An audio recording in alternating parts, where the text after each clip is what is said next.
perfect final. A clash between the country's top two teams. Cup holders Leicester, the green and red Tigers, led by England number 8 Dean Richards, and all-conquering Bath, out to claim their final glory under Jack Rowell. The stage was set for a real heavyweight showdown, watched by a world record crowd of 68,000. Deliberate about that, but here's Callard, and the line looms for Bath. Cat, try, Mike Cat, the scorer. The day belonged to Bath, their 13th piece of silverware in a devastating decade of domination. A winning farewell for England-bound manager Jack Rowell, and what a record. It was Bath's third League and Cup double and their 8th Cup Final triumph. But make no mistake, Bath's Cup destiny was never a foregone conclusion. To Bray, O'Leary out wide, Bray looping round, just short of the line, inside is number 6, the try is for Pepper. A timely score that for Harlequins. We'll be reliving the full drama of that epic contest later. We'll also be highlighting Leicester's semi-final against Orrell. But again they've lost the ball and it's Underwood with space. Underwood now against Naylor, he's winning it so far, he's going round here and win, and that is a marvellous try. The experts all agreed Bath against Leicester was the dream final. On the road to Twickenham, they'd shared 21 tries, beginning in round 4 on the Saturday before Christmas. The plum tie was at the recreation ground, where Bath had been dealt a tough opening test. Sanders trying to put pressure on his opposite number, Bates. Hunter comes in from the short side. Rob Andrew. Probin. And the player, Victor Ubogu, penalised for, well, it was a tackle that looked a bit over the top here. I sense the players are pretty keyed up as they came out, and you can see Ubogu really was, well, going in without much circumspection at all, and it's a full penalty to Wasps in front of the post. Well, he's been in outstanding form this season, Rob Andrew. This would give his side a lift. Perfectly struck. And the best possible start for Wasps after just 2.5 minutes. Rob Andrew shrugs off the effects of the tackle and gives Wasps, the visitors, the lead. And the unfortunate sending off of Fran Clough, which turned the match definitely Bath's way. Sanders, Clark. Again, Sanders, Ubogu standing off, running at Andrew, his England partner. Pressure mounting here. Robinson in front of the post, 10 metres out. Stuart Barnes, they've got men out wide. Callard, must be a try, and Pratt scores it. Excellent score. Superb build-up. Mike Cat, the man who's really made his mark this season. So a succession of second phase possessions, and then look at this, 4-3, it was always on. Timing pass was good, and Cat just had to duck underneath for an excellent try. Dunn's throw from Greenwood, Bates, Andrew, Childs, Wilkins in support. Still just outside the 22. Rob Andrew. Wedderburn chasing. Up comes Callard. But Wedderburn did well there. Makes it available to Andrew. This is threatening the Bath line. Robinson dangerously close to offside. No more than 10 metres out. It's there for Wasps. Bates. Andrew. Drop goal off the left foot. Through the middle. That's a fine kick.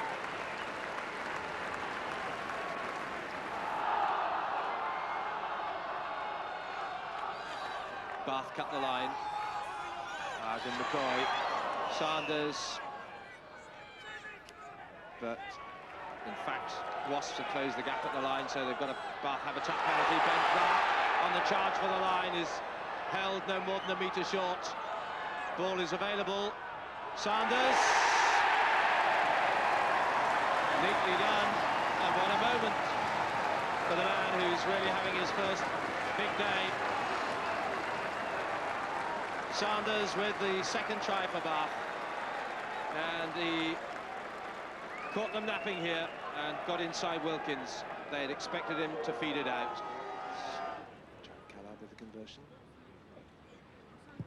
Kicks it high and through the middle, up to where the new teacher's stand will be, and increases the Bath lead 14 points to 6.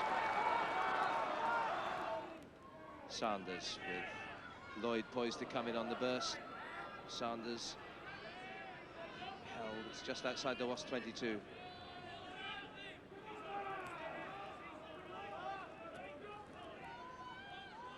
Sanders again, Bogu. Nicely popped up to Ben Clark, gets up a bit of steam into the Wasp 22. Wasp line threatened again. Barnes inside to Glanville, held. Sanders, drop goal, Barnes, it'll make it. Well, it doesn't matter how they go, as long as they do. Possession's still there. It's on the 22. Robinson. Ryan trying to disrupt Ben Clark now. Back from Robinson again. Victor Abogu. Sanders. Barnes. And catch clear. Lumsden outside. It's a run-in. Good score. And that could certainly be the decider. Meanwhile, a bit of a fisticuffs has broken out. And tempers fray in the heat of the moment, and what sparked that off, I don't know. Well, this was a super try. It's a good break here by Cat. The defence was spread-eagled, and Lumsden took up a good position. The pass was well timed, and Audley Lumsden celebrates as Bath, I think, make certain. Callard adds the points, and Bath set sail to the next round of the Cup, and there's the delight for the home supporters. Bates the long feed out, Childs in the centre, Hopley, and the supporters there from Hunter. Back comes Lloyd with the cover tackle, Wedderburn in to support.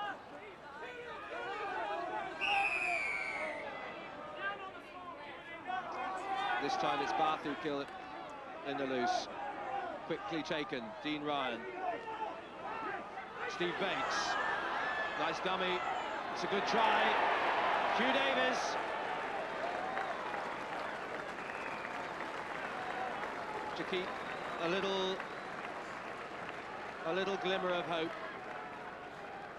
Their first try. A well constructed key element in it by Steve Bates coming up. Dean Ryan it was. This is where Bates makes a good ground and really opens up the defence with that dummy there. And then the support of the ever-present Hugh Davies. Somehow always manages to make his mark.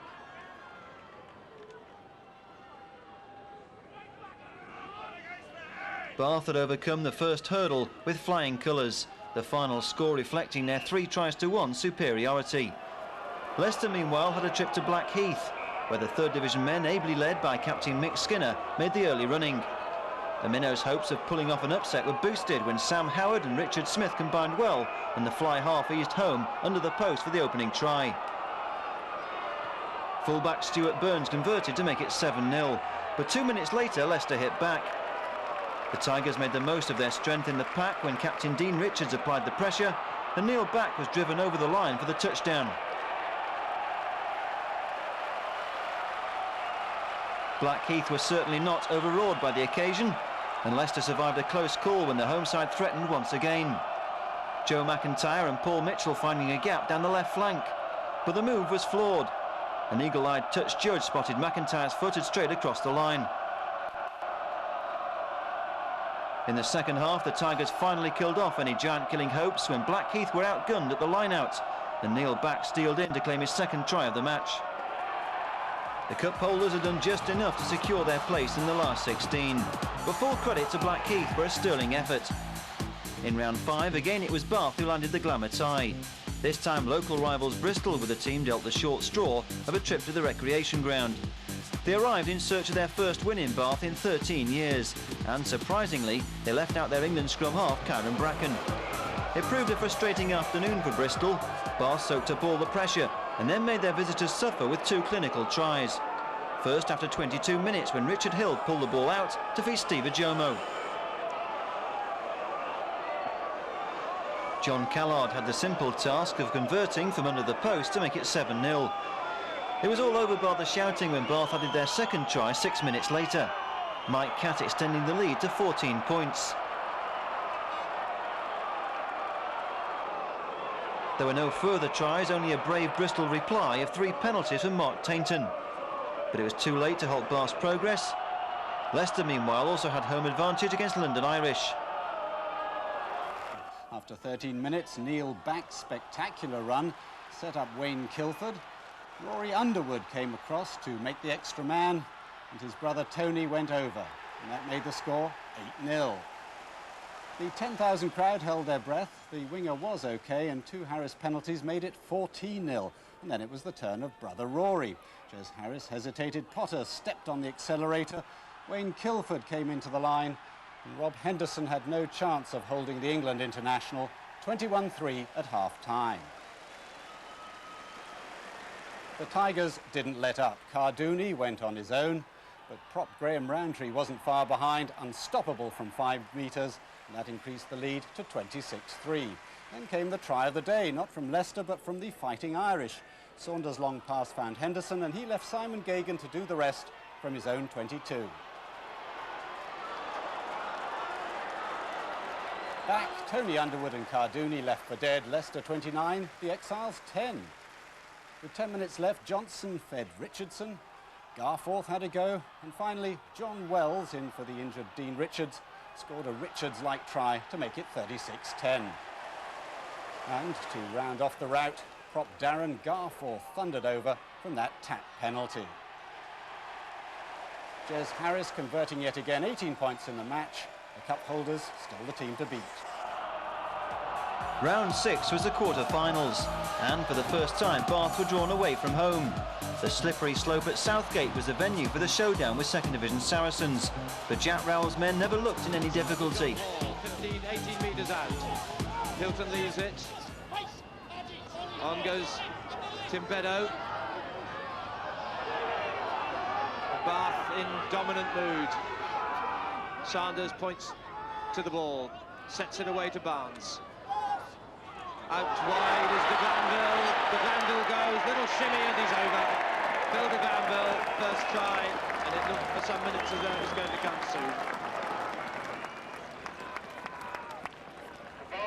So it was a neatly executed move with the dummy runner Callard first coming in and allowing an extra bit of room for de Glanville. Still not steady.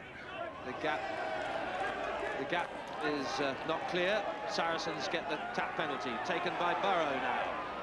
The drive on by Andrews. In the 22, this is Green. Andy Lee took it nicely, tried to cut back inside. Burrow, the second row forward. Quick possession is what Saracens want now. The ball is there. Scrum half's not around. So it's fed out by Bottomon to Lee. Ravenscroft, full-back Tunningley. Clung to midfield, but it's Saracens in possession again. Ball's not coming back, but a penalty as Bath go down on the deck, on top of the ball and the players, and concede the penalty. It's been in good kicking form this season. 188 points already. Andy Tunningley. That's the first penalty for Saracens, their first points. 22.5 minutes gone, 10-3, and something to cheer about for the home team and supporters.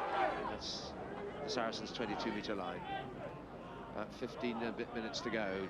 Barnes, Catt, into play is clever. Adebayo is clear. Good try. Finally, the thin black line is breached.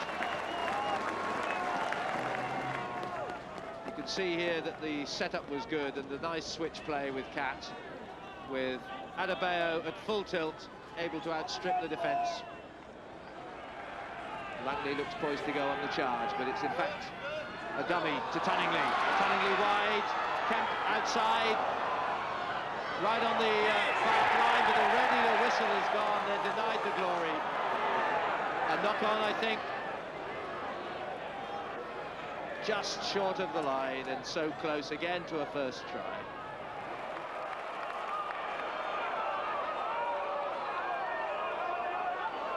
The other quarter-final was a crunch encounter between Midland rivals Leicester and Moseley. Former England fullback Simon Hodgkinson kicked 2 penalties on a Welford Road pitch where the bad conditions dominated.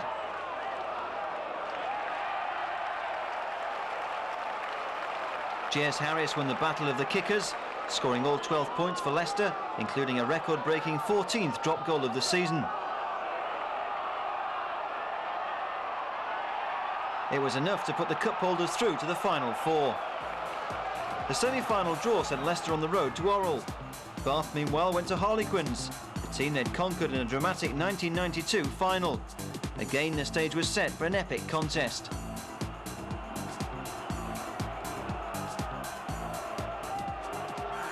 Andy Robinson, great cover tackle by Sheesby. But again they come, and this is Bath, possession galore. Bogu on the drive. More ground made, and wide out is Callard. Dumped by Thompson. Defence is good, but unrelenting attack this from Bath. And Bogu finds himself in a drop goal position.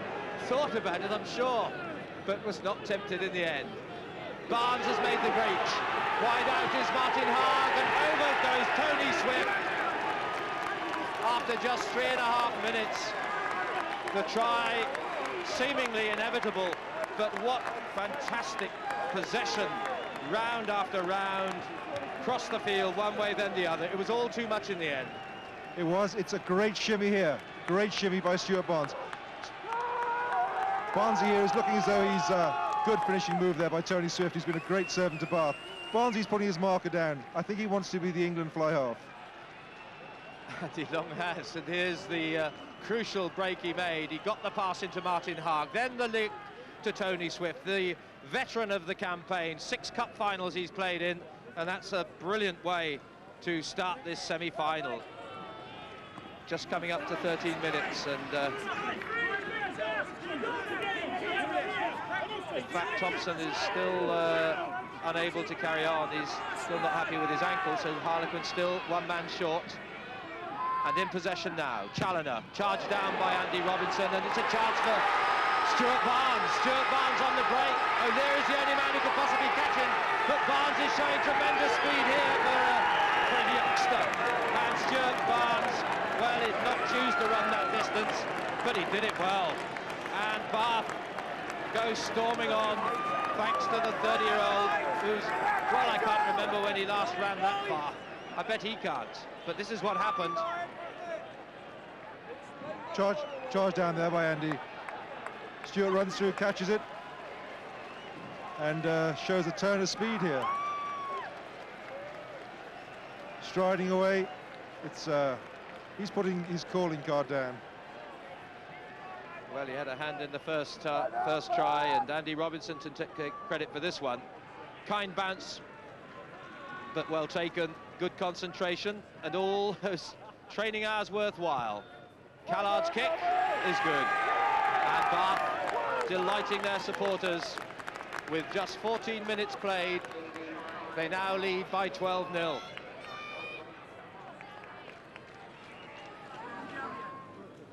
Just relax, guys.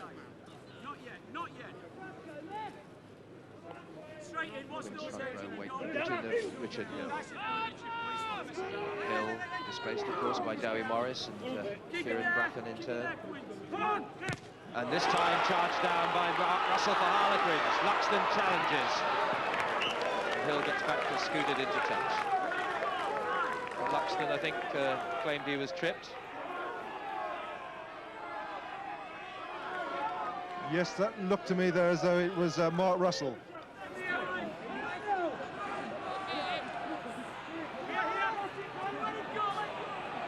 again, Bath firm up front, and so far Harlequins have seen no way of coping with it. Clark, Robinson, Door there on the fringe, Hill digging it in and out. Robinson again. Hill, Barnes, de Glanville, Barnes again on the loop with Cat. Oh, he's clean through unless Carling can hold him, but the support is there by Callard, and Bath are running rampant. With 23 minutes gone, that's the third try, and John Callard rounding off a lovely move. But it was the forward pressure that set it up again.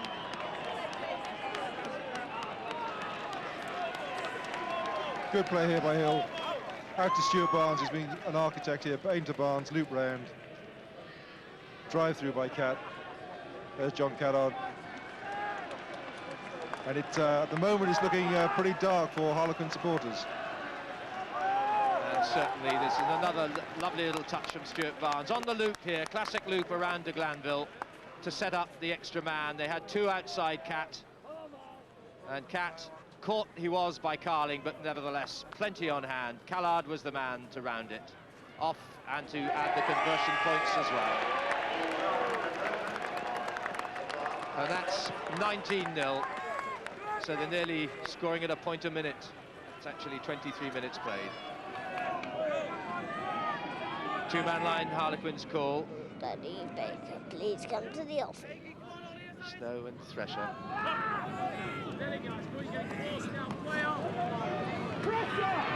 Challoner, Pater. Strong running, held by Cat. Harlequin supporters cheered by this effort. And eventually a penalty as Bath fell all over it, failed to get away from it, and denied possession. Buxton with a bit of a knock. Cat having a few words there with Brian Moore, he felt was treading over his legs, and he was. So, chance of first points. Harlequins 19 adrift, 6.5 minutes into the second half. Driving forward there. Brian Moore probably making the point here that he should have been lying there.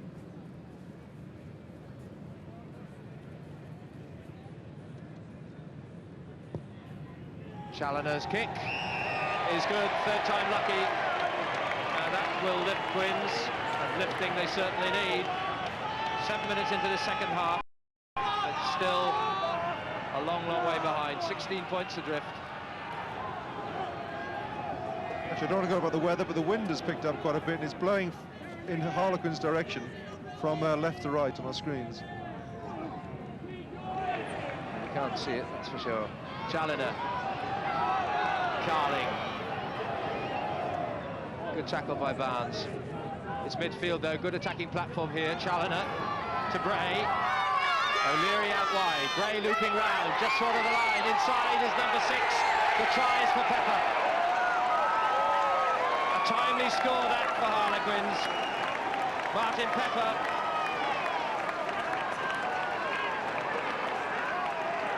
And it was well set up for once midfield. And well used. Picked up here by Challoner. Bray weaving both ways, looking at the inside. Bray running nicely around the outside. Pepper inside, drives to the line.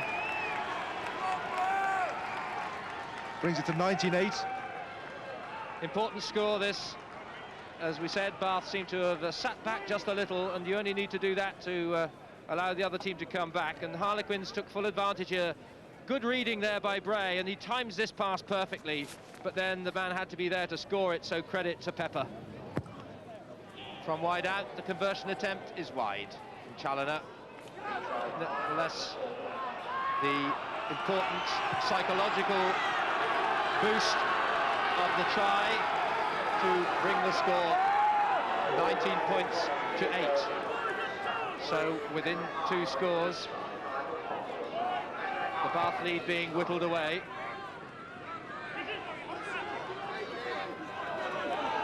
Alex Snow setting it up. Jason Leonard in there with it. Moore extricates himself the hard way. Back to Luxton. Challoner. Charged down, this delay again. It came off Barnes. They recovered this time. No breakthrough by Barnes, and away for the try like last time. Hill covering, foot in touch is given. Barnes still down. He took quite a blow here, Stuart Barnes. He needs a bit of assistance. There's the charge down, which hit him, I think, round about the ribs. Certainly his back, small of the back that seems to be hurting, or the bottom of the ribs. So play will continue without him. Cats moved into fly half.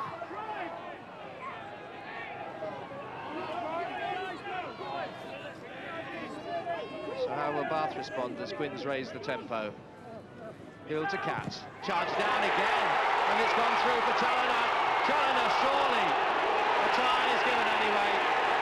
Penalty try. To be a tackle on Challoner, and suddenly the whole complexion of the game is changing. 19 points to 13, that makes it, and this had to be a penalty score. When a try would probably have been scored, but it certainly would have been here.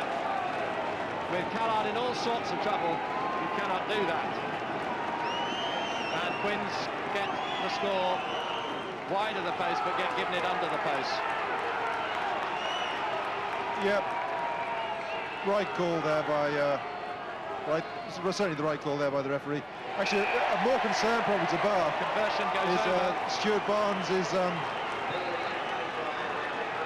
Stuart Barnes is picking himself up and walking back. And what a transformation from 19-0 down. Bath, resting a little on their laurels, it seemed, have come back to find Harlequins within 4 points. Graham Dorr. And this stadium really has come to life now. Crowd excitement at fever pitch as Challoner comes. Deep into the 22 as Callard covers. Pressure on him from Jeff Alexander. And Quins back to within 7-8 metres of the Bath line.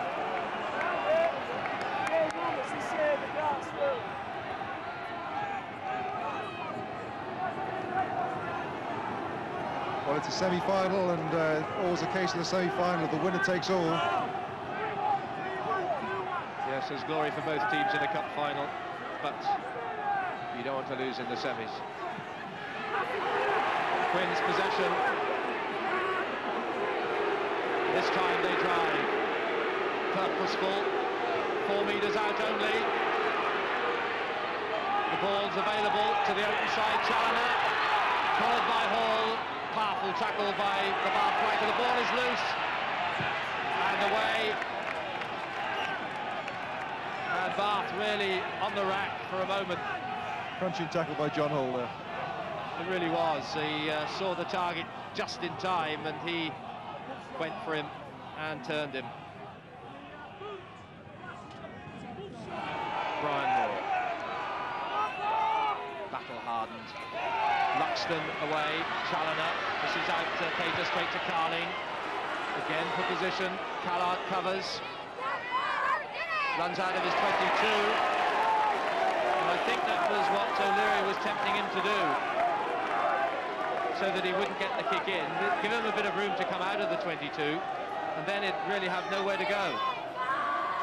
Yep, seemed to work, and it's a Quins throw-in, and the Quins, as I say, they started their comeback really with getting a bit of domination in the line-out.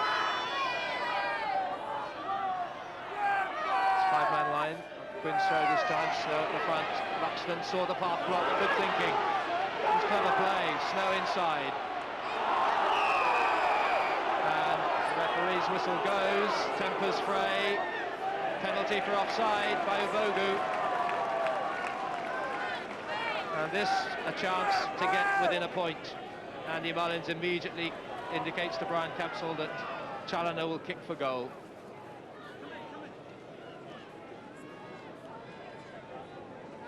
Yep, slight wind favouring Paul Challoner.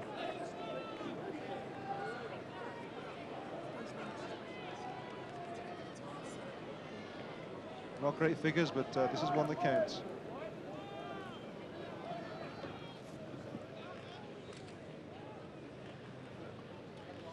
19 penalties for his club this season. He'd love this to be 20th. To get within a point if he gets it. Challoner. Oh, it's a fine kick. It's close. Off the post.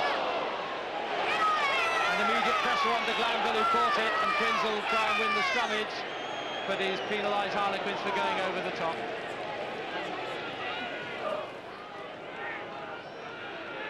Well, unlucky for Challoner, my word. Off the post it came.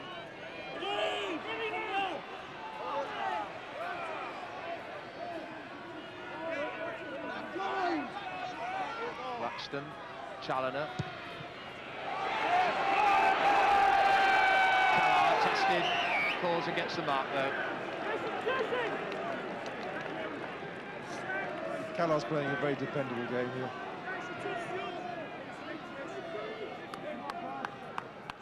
(19-0) to Bath at half-time. But now with less than 13 minutes to go, it's 15 points to 19.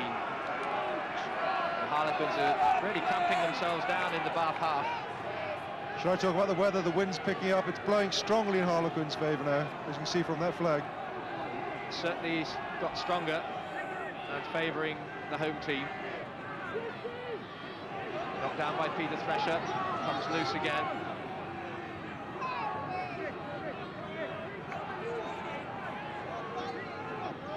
Luxton.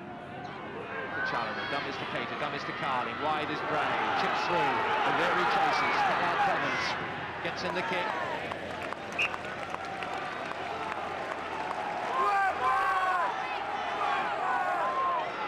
John Callard, 3 caps before being displaced by Hunter. It's Thresher and Snow that in the second row that have really brought Harlequins back into this game.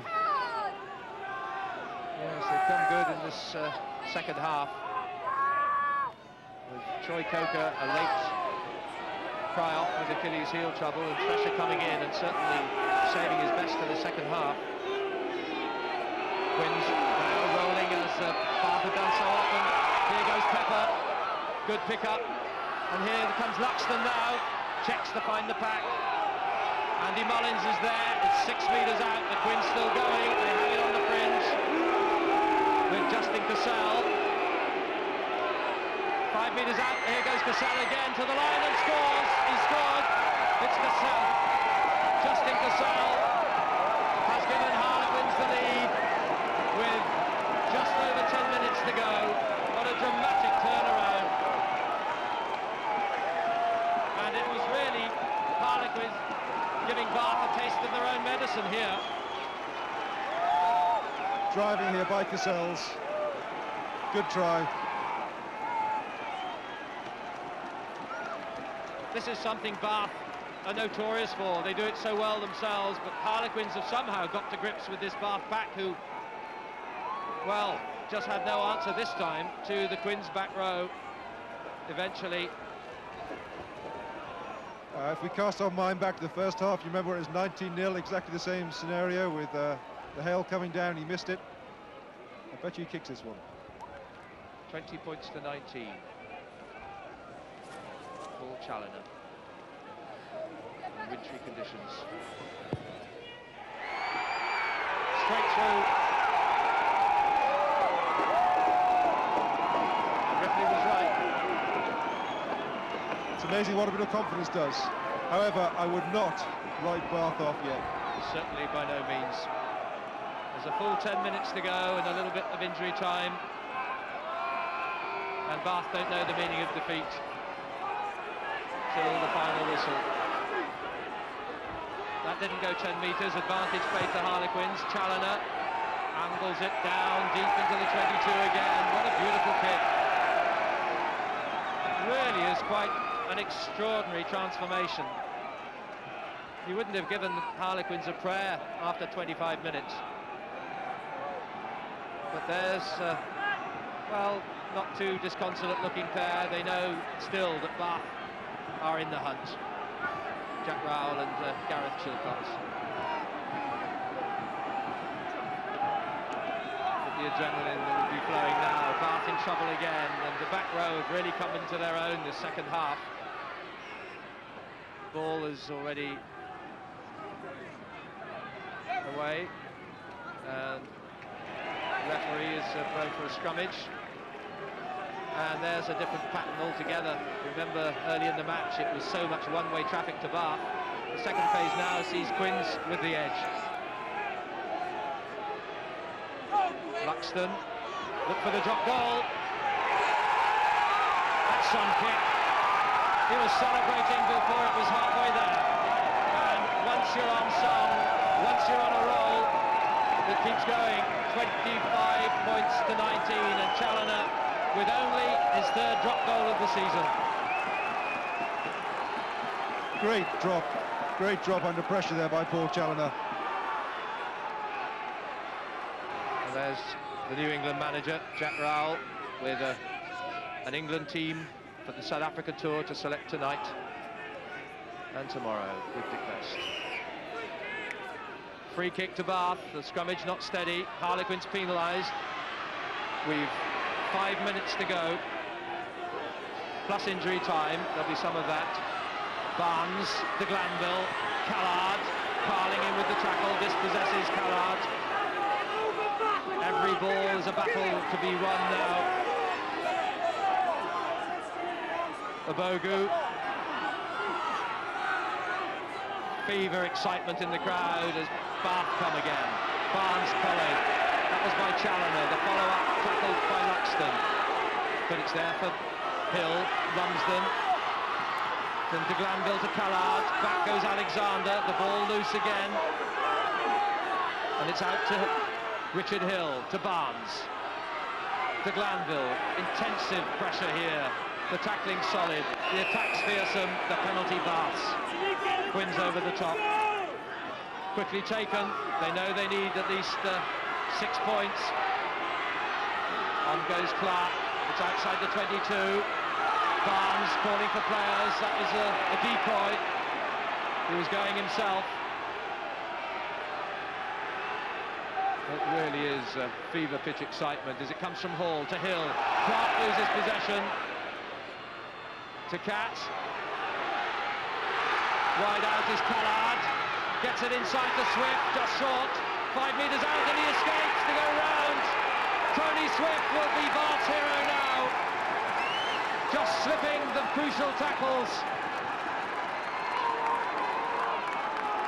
And Tony Swift, who started the scoring for Bath, has brought them to within a point, and he's got it under the post, which means the goal kick, the conversion, can be from in front of the post. Was that a knock-on? I wonder, Andy. Didn't look like it to me, but Cat's running quickly here. Good play here out to Callard. Callard slips the tackle well here. Swift slips too. Back Cassell's past Ken Bray. And Bray didn't hold him. And Bath come back again. The kick is over. And Bath recapture the lead. 26-25. With 3 minutes and injury time to go. Is that the final action that counts?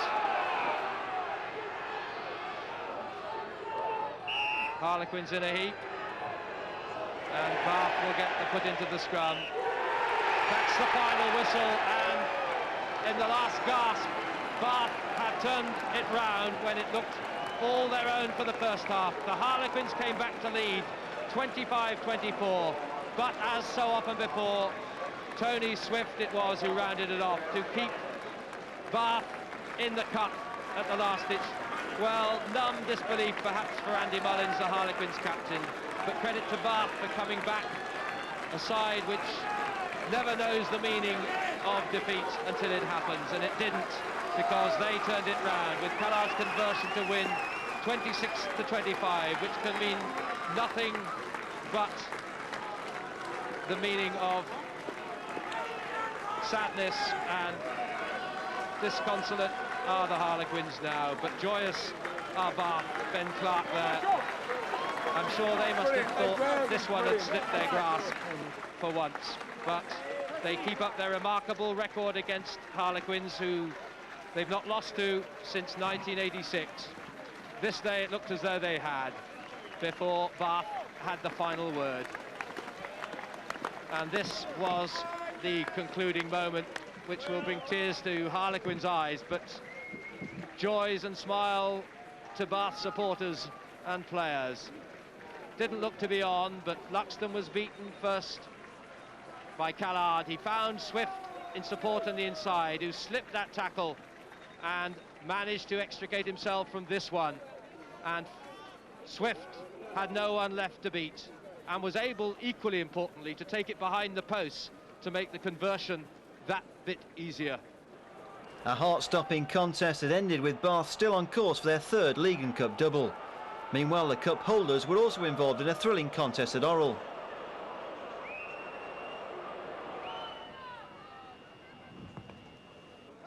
There's nothing much more than Wayne Kilford can do. It's a very, very strong wind. And Leicester will be looking to contain it and every now and again make up ground through kicking into touch.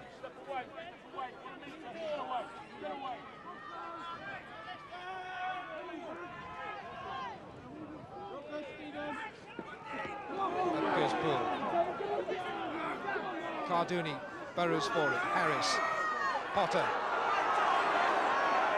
It's a reasonably safe tactic to keep the ball in hand, but they must keep it in hand. Leicester, oh, it's an interception, and it's Ian Wynne who's going to score for Orrell, and that is a dramatic score. A breakdown in midfield, and Orrell have taken the lead. Ian Wynne, the try scorer. It was a breakdown in midfield, and Ian Wynne was in the perfect position. All he had to do was look at the area between the posts and the try.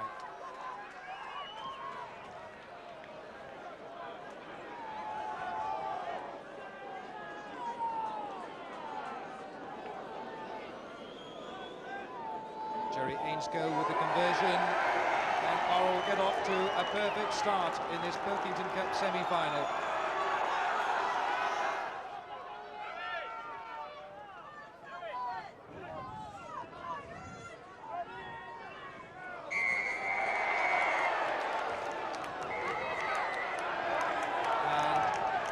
Spreadbury is taking Orrell back another 10 metres.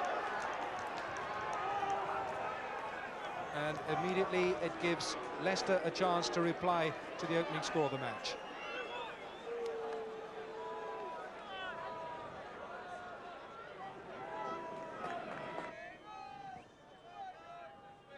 Harris. He's given it a big thump, and he has to against the wind, and it's 3 points. It's just the reply that Leicester needed.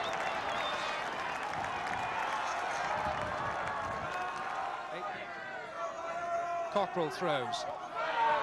The tap back, Bibby takes it on for Manley, the Orrell back row working in Harness. It's good play by Orrell. Morris runs into a Leicester wall, Cardooni one of them.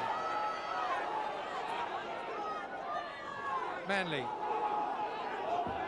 Orrell in a good patch, need to win it. Morris looks, Ainscough. The long pass out to Taverner, and that's James Naylor out there on the left wing. Orrell looking for all options here. It's Ainscough down that narrow side, and Jerry Ainscough is going to score a wonderful try. Orrell have scored a second try, and Ainscough salutes his teammates, salutes the crowd. What a wonderful score for the outside half. This is the man who's played in 4 semi-finals, and this is how he scored. First of all, the dummy run by Langford, and then the super long pass to Taverner. And this is James Naylor in, who he does well. So too Taverner. Johnson with the pass to Ainscough. Now Ainscough can't be caught by Dean Richards, and he's already saluting before he's gone over. What a score.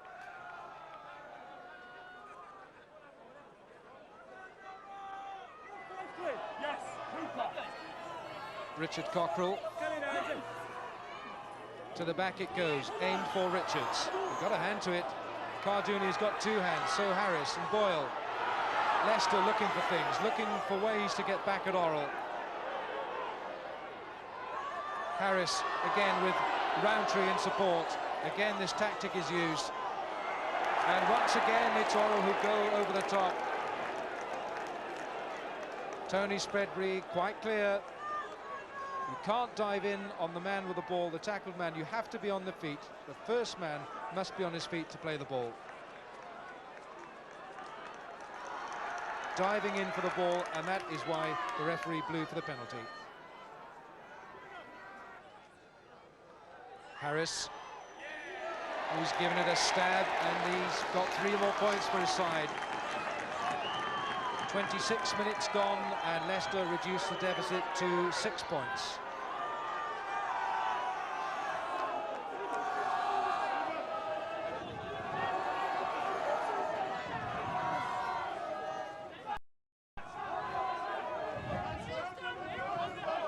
It's held at the back by Bibby onto Morris.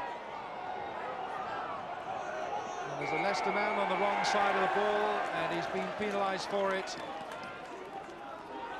It's Bill Drakeley, the man who's conceded the penalty.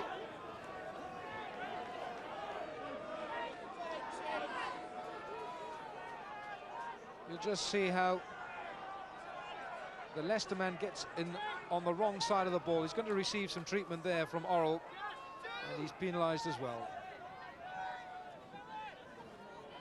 Bill Drakeley, whose father Nick played for England as a prop, and he of course is the replacement for Neil Back.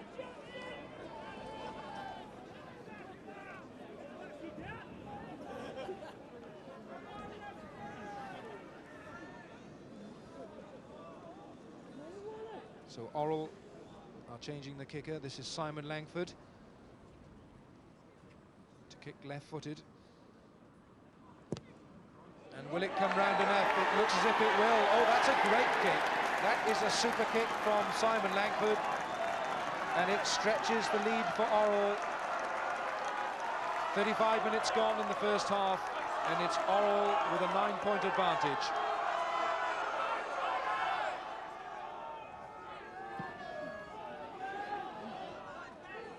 Up goes Clive Cooper for Orrell, and that was an important tap from the kick-off.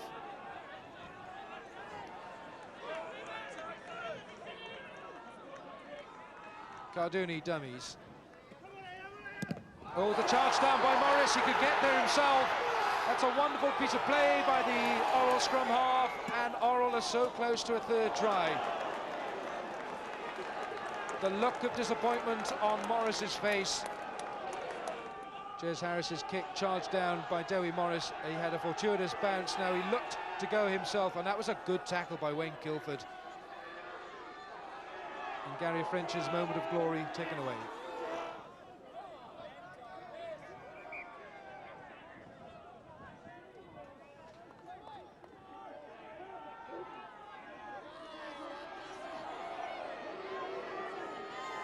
And things are happening on this side of the scrimmage as Richards controls it from the back, and it was perhaps inevitable the penalty would be given against the defending side, with the front row going down, and Richards decides that his side shall have a penalty.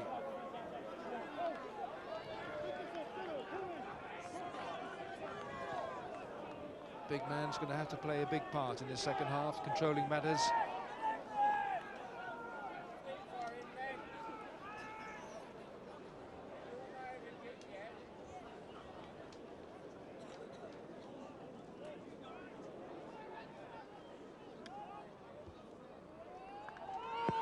Harris struck it well. Lots of wind to contend with. And Harris has brought Leicester back in. It's now 6 points the deficit.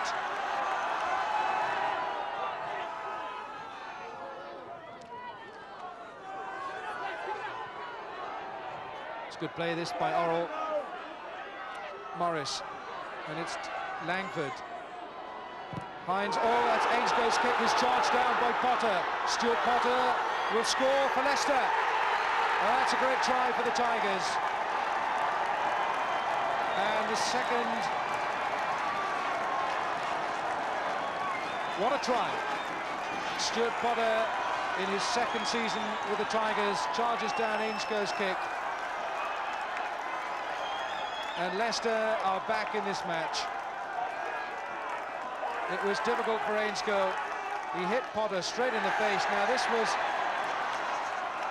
very well played because he controlled it with his feet, and that was a lucky bounce. And Taberner's tackle can't score, can't stop the Leicester man scoring.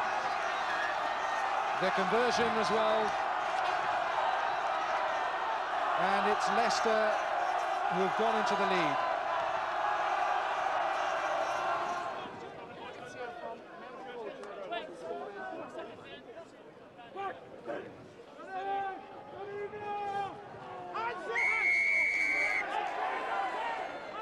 And Morris waits no time whatsoever. Cleary and this Orrell back row getting more into the match, but again they've lost the ball, and it's Underwood with space. Underwood now against Naylor. He's winning it so far. He's going round Ian Wynne, and that is a marvellous try by Leicester. And this man, Rory Underwood, England's most capped international, and here he is turning it on for his club side. He's hardly seen the ball in this semi-final, but he shows his deadly finishing power. Orrell lost the ball in the tackle. The breakdown, it's quickly moved. Now look at Rory Underwood. He's gone round James Naylor, and he's no slouch. Then he swerves on the outside, beats the centre Ian Wynne, and touches down for a glorious score.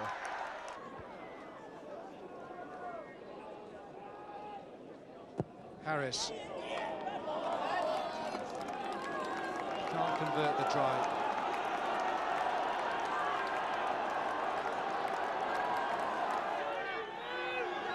Gary French, who is the son of Ray French, the former St Helens man who won caps for England, and now, of course, the rugby league commentator. This is Bibby for Orrell. Orrell need to win ball. They need to win it quickly.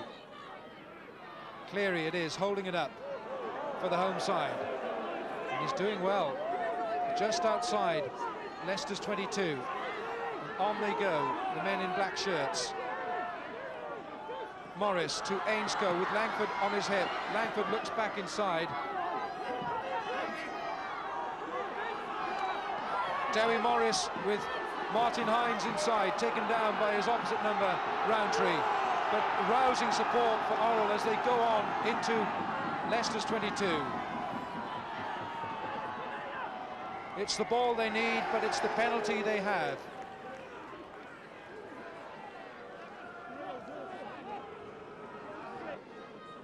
So Orrell have a replacement for their captain, Steve Taberner. This is Paul Hamer, who plays on the wing now, with Simon Langford having gone to full-back.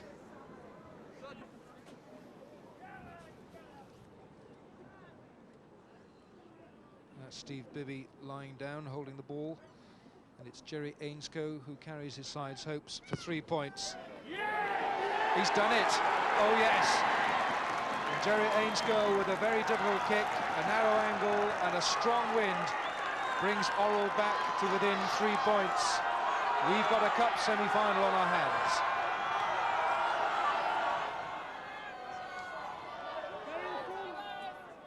Cockrell throws. Richards cleans up, tidies it. Leicester so good, so cohesive in these tight situations. It mustn't be collapsed, it must stay on its feet as Leicester march on. It's Matt Poole with the ball tucked under his arm. And Cockrell takes it, now hands it on to Richards. You see this close, cohesive, rolling maul, and it's taking everything for Orrell to defend it. Now then, Roundtree takes it, helped by John Wells. And Cockrell. Now Cardooni wants it. Now, the problem is, of course, is whether there is just a touch of over-elaboration. But Richards rips it, surveys what's in front of him.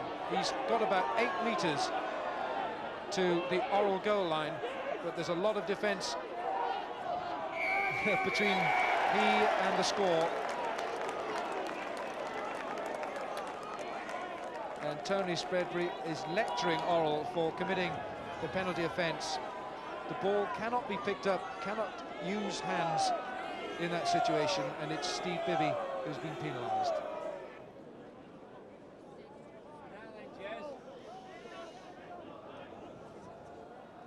Jez Harris strokes it, and he gains 3 points. The 4th penalty goal for the Leicester outside half, and it's the cup holders who have gone ahead, and they lead by 24 points to 18 with 10 minutes of the match to go. It was always going to be a different story in the second half, of course, when the teams changed round and Leicester would have the advantage of this win. They trailed by 15 points to 6 at the interval, but they've come back into the match and their forwards have played a storming role. And Richards has led. Here he is again at the back with the ball under his arm. Cardooni whipping them into shape, into action, and the momentum takes them into Orrell's 22.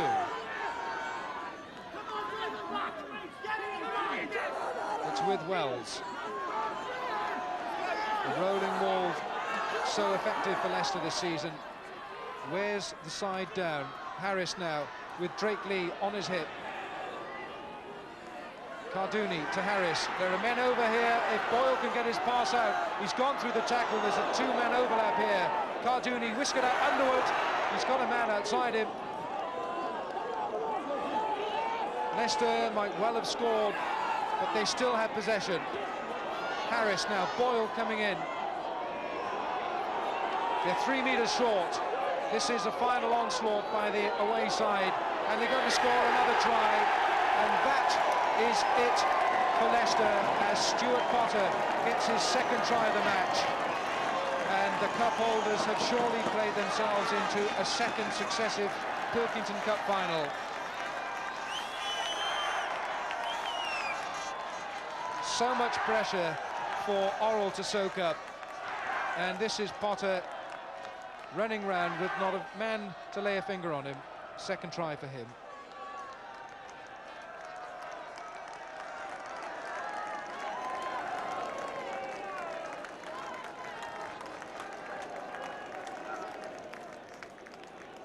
Jez Harris, and the crowd will cheer because he has added another 2 points.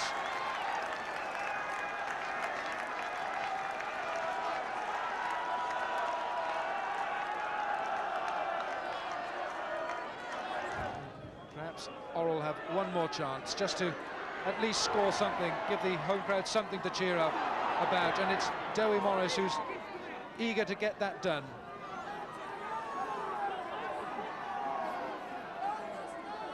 Leicester won't worry too much about this. They're too far in front. They've done enough.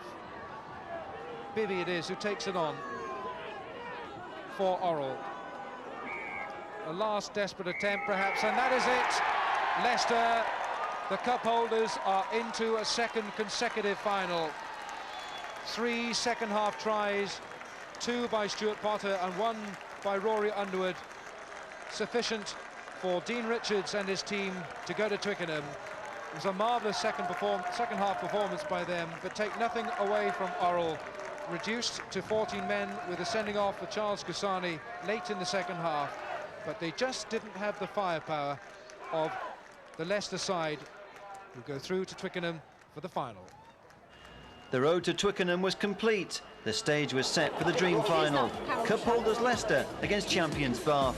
Expectations were high among both sets of supporters, and the attraction of English rugby's top 2 sides in battle guaranteed a world record crowd of 68,000.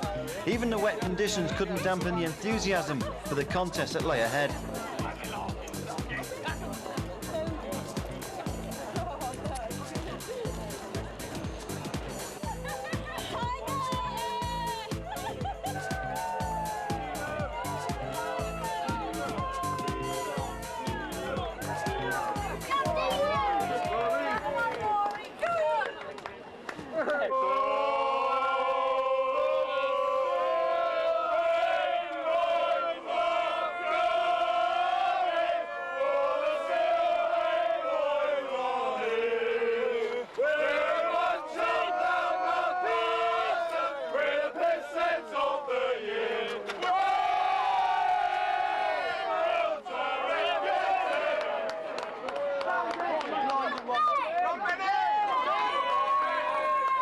cup finals mean something. It's not another international, it's your bread and butter, it's your family, it's your neighbours, it's your butchers, your milkmen.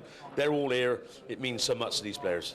We've managed to hang on to the desire. People say, well, how can you win the Cup 7 times out of 7? And no side would have done that had we not had the hunger each year. The hunger is there, definitely. In fact, probably even greater this year than in previous years. I don't regret retiring one iota. I was 18 years in the first team, 7 cup wins under my belt. I've done it all. I'm 38 years of age. I'm enjoying getting up on a Sunday without having hot baths or massages, so I'm fine. All the players and all the squad and people attached to Bath would love to give Jack the send-off he deserves, and that is with another Pilkington Cup Final win. It won't come easy. Leicester and Bath are without doubt the 2 best sides in the country, evenly matched, and it's going to take a special effort for Bath to take this cup this time.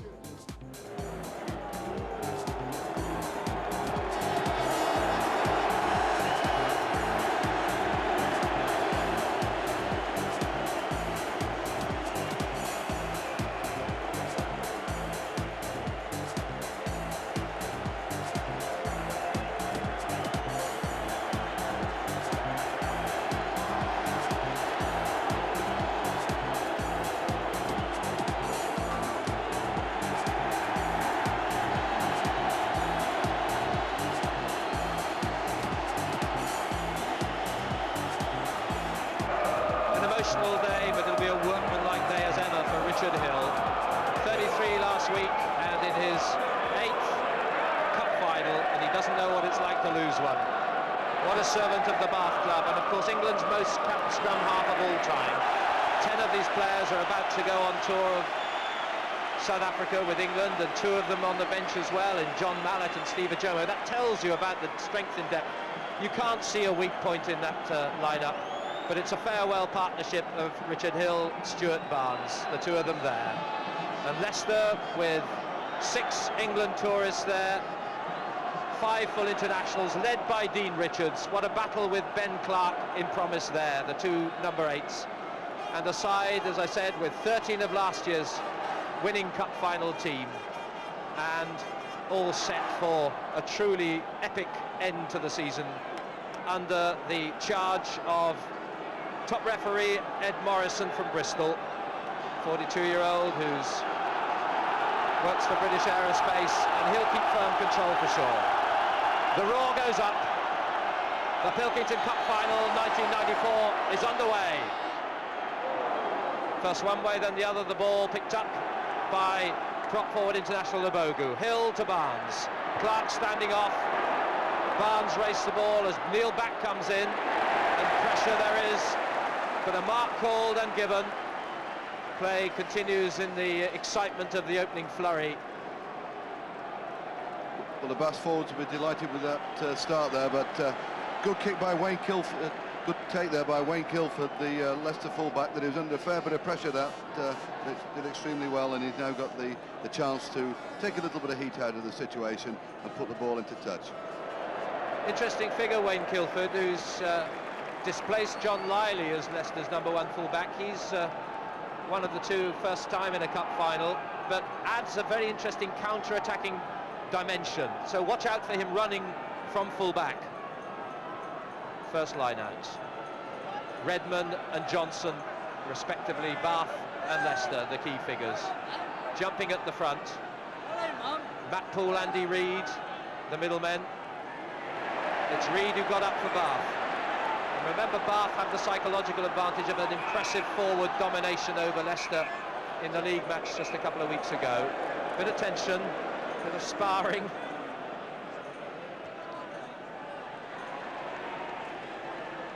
I think they're just measuring themselves up there, Nigel, that I noticed that Dean Richards immediately went over to his player just to defuse the situation, but there you are, that sort of Leicester slightly the heavier than Bath, but a lot of it's down to technique in the scrum.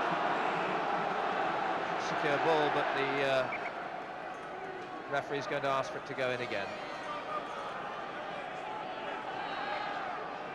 Richard Hill joined Bath a decade ago from student days at Exeter University, and now it's Robinson to Clark on the top penalty.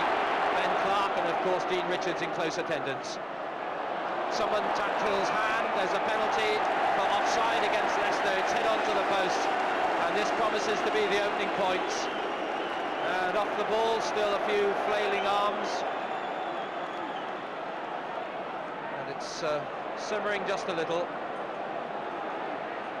You see that offside there, Richard Hill was impeded when he's passing the ball. Victor Ubugo went down on it, and the referee judged that Leicester were offside. And I notice now that the referee is getting both captains together just to have a quiet word with them, just tell them to settle it down. And I think one or two players a little bit hyped up for this, and in a way, who can blame them on this occasion? Yes, the occasion really has got to the players, I'm sure, but they need to keep firm self-discipline. Ed Morrison will not mess around, and he'll take a firm line should anyone step beyond the bounds of good sense and legality. So a first kick at goal for Jonathan Callard. Well, here's the man who started out as England's fullback but ends the season not even being on England's tour, which is cruel by any measure. When he kicks some wonderful goals, can he set Bath on the way?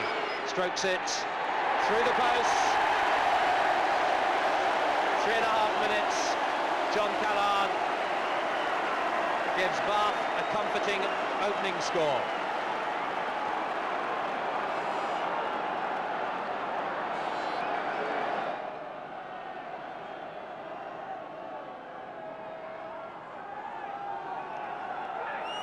Morrison just making sure Cockerill's exactly where he wants to be in the line of touch for the throw-in. And obstruction, pushing in the line out by Bath. It's a full penalty to Leicester.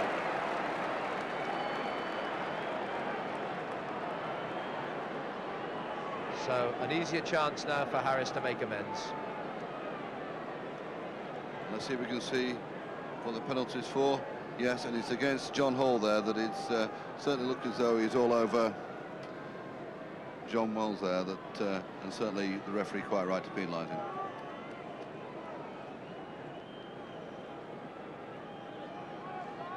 There'll be a little bit of added nervousness for Harris after that narrow miss just a minute ago. Now with 11 minutes played, a chance to make it 3-all. No mistake that time. So good pressure from Leicester rewarded. Exactly 11 minutes played, and the Tigers 3-all with Bath. Barnes to Gamble. Pressured by Back then effectively. He'll be wanting to have a good game to make a point. Left out of England's squad for the tour. Hill comes low. Barnes in support, nicely delayed pass. Callard tries to go wide, stays in, beats the tackle of Matt Poole covering. And Barnes again, danger here. Reed powering up the middle, takes out Jez Harris, 6 metres out from the Leicester line. Barnes having a go, inside, Robinson, 4 metres out. Advantage play, and eventually hand in a rough, full penalty to Bath. And they should get their deserved reward here. Yeah, deserved indeed. Now, you see Stuart Barnes there. Instead of passing out, Jinks inside, who's there, but Andy Robinson makes the ball available. And you can see Leicester, the hands going in there. Referee again right on the spot. But it was the charge down kick actually earlier on in the attack that worked in Bath's favour there, because it opened up the defence, which I don't think would have happened before. But good play by them. Retake the lead through Callard. 6-3, 17.5 minutes played.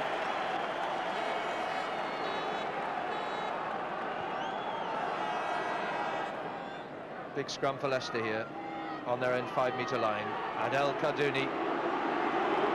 He's been around a few years now, but he's still only 25, 26 on the 17th of this month. And a great talent. Not altogether recognised, I reckon. Slow put in and a collapsed scrummage. It's a free kick to Bath. Danger here for Leicester. It's a free kick, remember, not a full penalty. Richard Hill calling the signal. The set routine. Can Leicester keep them out? Up comes Redmond, decoy, Clark's the man. held 5 metres out, and I saw an odd hand going in there, a clenched fist, should I say, but there's a penalty meanwhile for Bath. And the first man in for Leicester, I think after the tackle, went down to ground and is penalised. You see it there, that Ben Clark, the key man, driving in. Let's look for the Leicester hand there, because that's what the referee has signalled it's for. And yeah, stopping the, you can't really see it from here, but obviously the referee right on the spot there. But I'm amazed actually that Leicester wanted to delay the put-in right on their own line, that really they'd be wanting to get the ball in the scrum. And I think the referee was a bit harsh on them there, because Bath were pushing before the ball came in. The end result then, chance for John Callard to make it a 6-point lead. We've played 25 minutes. And Callard's on target. 9-3, Leicester edge further ahead. Less than quarter of an hour and a half to go. And celebrations in that camp. Here comes Abogu.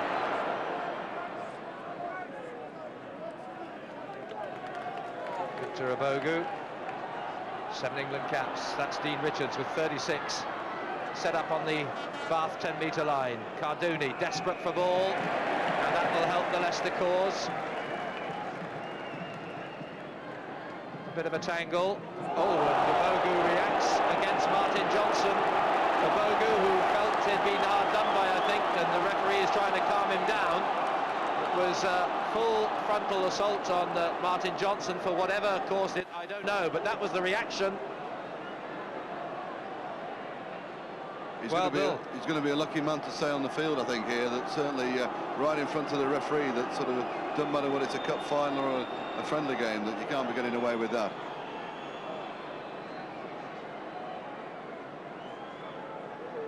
Well, there may have been some thing at close quarters that Ed Morrison saw, because he's let off Abogu. And I know that he was concerned about Abogu's position on the floor for safety reasons, and jumped in very smartly, Ed Morrison, to make sure that no accident befell him. And whatever it was, Abogu was incensed by something, and with a measure, I guess, of sympathy from Ed Morrison, because he's allowed him to stay on. A penalty anyway stands, and it's Jez Harris to try and pull back 3 points. It's good.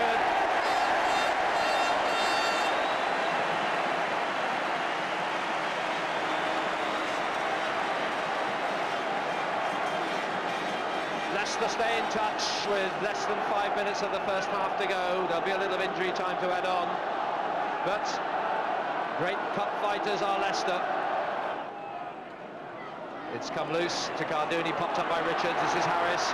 Nicely worked to Tony Underwood. Good acceleration. Slip, but regains his feet. Wells takes on. Leicester break out. And the rare attack from the Tigers. Harris floats it over the head of Swift. Chasing is Rory Underwood. And the ball finds touch in the corner.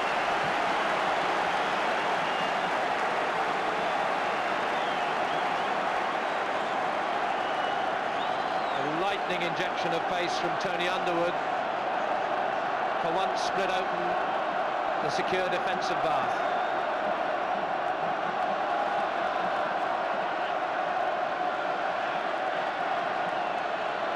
And Leicester have the throw-in through Richard Cockrell. Leicester's best effort so far, Bill. And he's given them a real lift out there. That everyone's expecting Jez Harris to move the ball out to elder brother Rory, but he just slipped inside to Tony. Great acceleration there. Big line out now for Leicester. Not contained by Leicester players, but outside arm being used.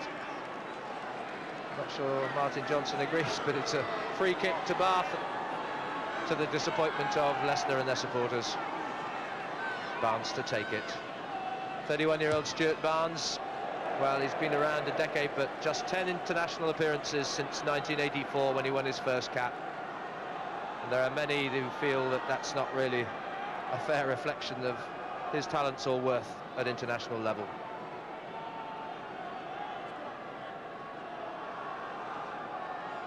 Barnes with his 195th game today in Bath colours, but it's Leicester attacking.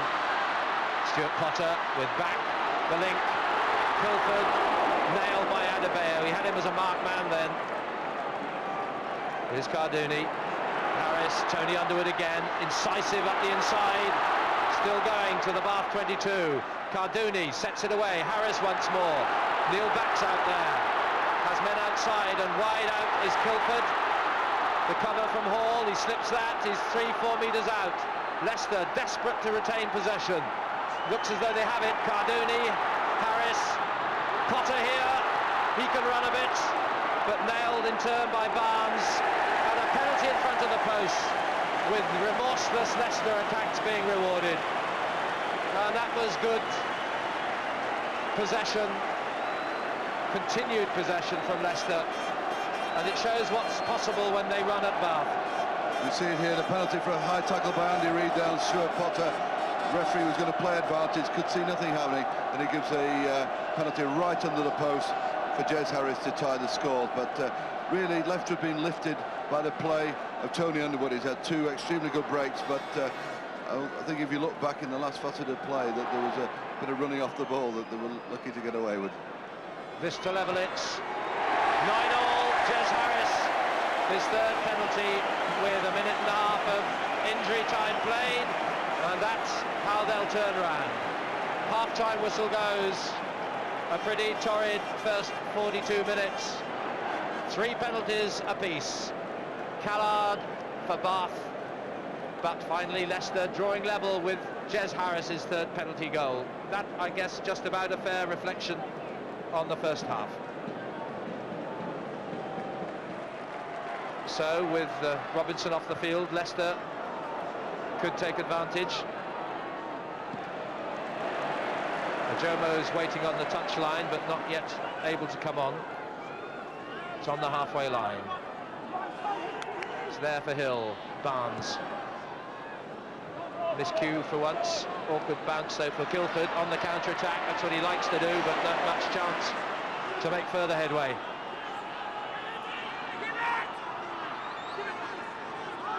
Bath still with 14 men, and that's what Cardooni is trying to exploit. But they're half expecting that. A Bogu had come round to block his path. It's there again for Leicester. Smuggled away. I think Clark, no it wasn't, it was Hilton who had a hand in there. And here's a chance for Swift on the break. It's a race. Underwood covers, but Swift's there, and nothing, anything that Leicester can do about it. Tremendous thinking, and the great try finisher and try scorer has done it again. Tony Swift, scorer of tries in the 90 Cup Final, 2 then, 1 in 86 and another now. This was how it came. Well, it all started there, how the referee allowed Dave Hilton to use his hand in the ruck there.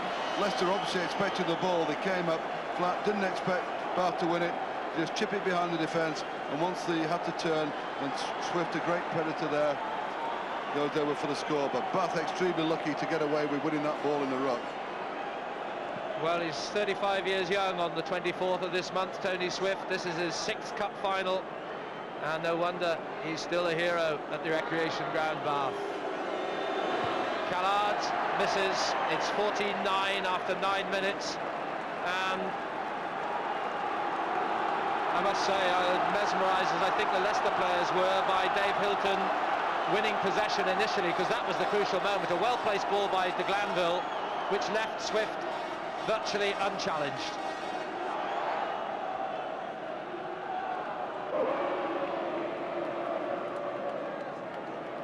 Ed Morrison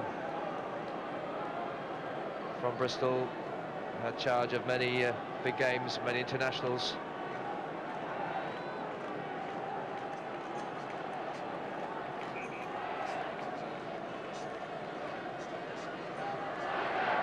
It's just the 4th time put in by Cardooni for Leicester, 10 metres out.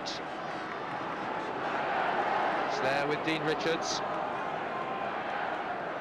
And as it collapses, Bath are penalised for dropping it.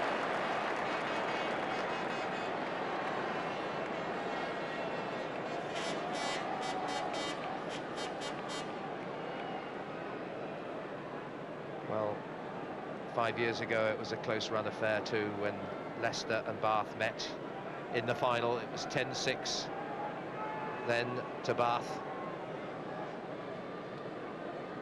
Part of that remarkable sequence of 7 cup final wins since '84.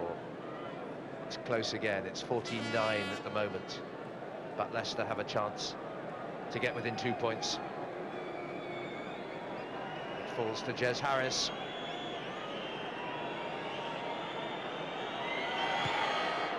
It's close, but wide. And there must be desolation for Jez Harris out there, who's now missed 4 penalty goals. That's surely the easiest.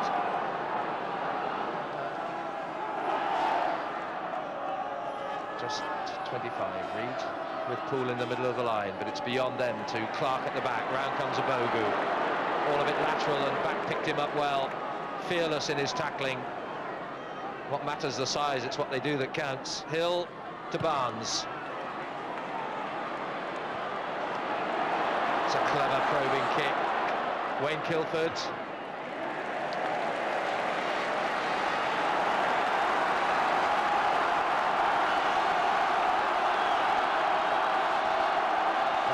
Eases the pressure on Bath.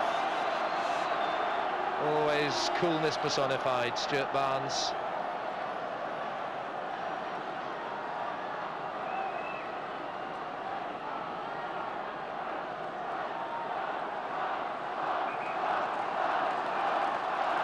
Quite a while since Bath visited the Leicester 22, but that's where they are now, and they have the throw through Graham Dorr. Long-serving England understudy to Brian Moore. Here's Hill, his last few moments of his first-class rugby career. Ben Clark trying to wrestle his way through. It's only 10 metres out. Hill whips it up speculatively. To Glanville now. Well, ran into the outstretched arm. I don't think there was anything deliberate about that, but here's Callard. And the line looms for Bath. Cat. Try. Mike Cat, the scorer. And that must surely be the decisive moment of this Pilkington Cup final. Mike Cat with his 9th try of the season. It didn't look on, but they made something really out of nothing. They did that there, you see. Running at the defence, it's actually the pass back there by, I think it was Dave Garforth there, that who knocked the ball back. We can see it here that John Callard there making the break, but the ball goes out. It's actually knocked backwards by the Leicester player, and that played into the Bath advantage for Cat to score. Well, cruel moment really for Leicester. It was their own player's deflection that set up the perfect pass for Mike Cat to run onto. Jubilation all round for the man capped once as replacement this season for England, and this is only his 2nd season of senior rugby. It really has been a fairy tale story for the young South African born centre to give Bath then a 19-9 lead. Callard with the conversion. That's a fine kick. Oh, the icing on the cake.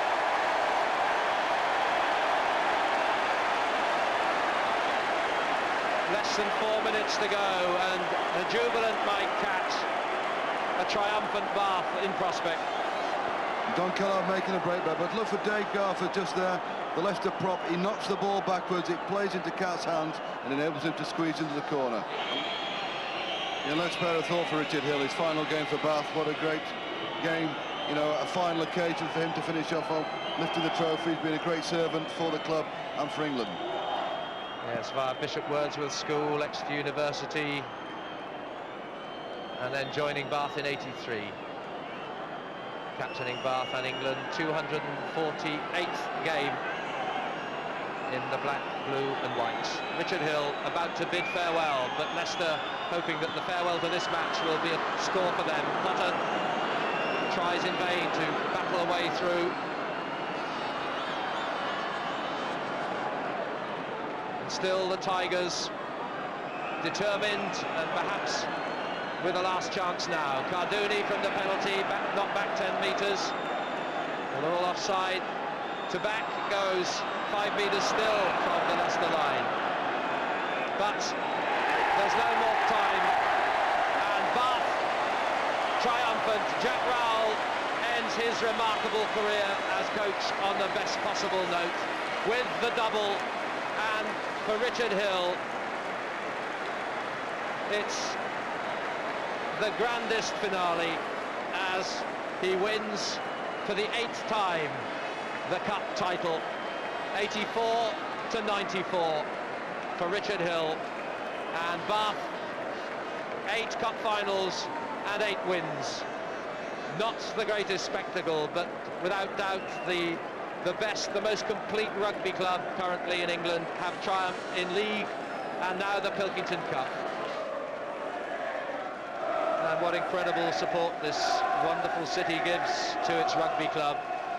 I think their allocation was about 17,000. They wanted about 34 to satisfy local demand only. Many of them have made their way down here. Jack Rowell with a smile. I'm sure a moment of triumph for him to recall forever. And for John Hall, who receives the Pilkington Cup from His Royal Highness Prince Edward, accompanied by the man wearing the Bath tie, of course, the president of Bath, Ian Beer, president of the Rugby Union, John Hall, and he's missed the last couple of cup finals. Last time here was 89 for him when he again was in the team that beat Leicester. But it's a triumph for the 8th time in 8 appearances at Twickenham. For Richard Hill, special words of congratulation. And for Jack Rowell, a farewell salute. They've done it again.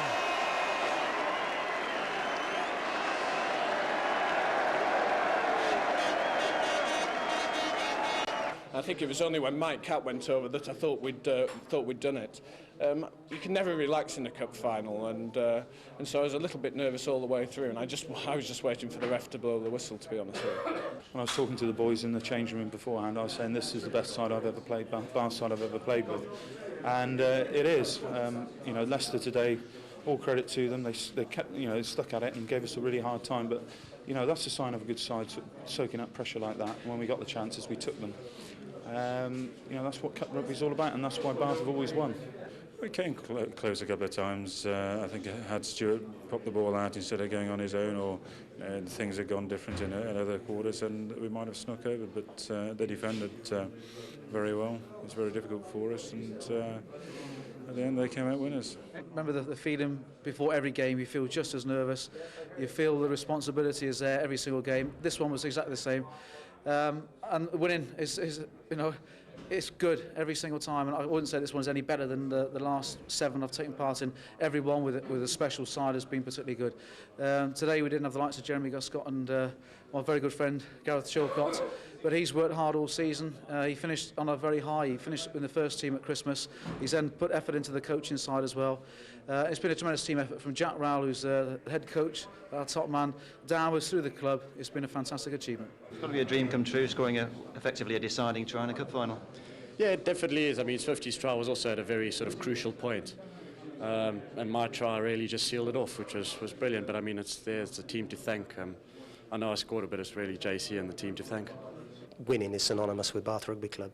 You know, it's a lovely feeling, and I can assure you, because I've lost a few games with Bath. Unfortunately, I haven't lost any big ones yet, touch wood, but we've lost a few games, and when we do lose games, it's like a national disaster in the changing rooms. A bit like the All Blacks. How would you sum up the